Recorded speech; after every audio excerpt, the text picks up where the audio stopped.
చేసుకోవద్దని కోరుకుంటున్నాను.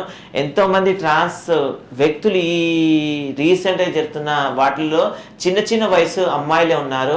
కాబట్టి వాళ్ళకు కౌన్సిలింగ్ చెప్దామన్నా కూడా వాళ్ళు వినని స్థితిలో ఉంటున్నారు. కాబట్టి అలాంటి వ్యక్తులు ఖచ్చితంగా మీరు మీ తల్లిదండ్రులను ఆపేక్షించండి, మీ తల్లిదండ్రుల దగ్గరికి వెళ్ళి మాట్లాడండి. మీ తల్లిదండ్రులు అనుకుని గురువులకు కూడా ఉన్నారు కమ్యూనిటీలో, వాళ్ళతోటనే మీరు ఈ విషయాలు పంచుకోండి. కానీ ప్రాణాలు మాత్రం తీసుకోకండి. ప్రాణం విలువ చాలా గొప్పది.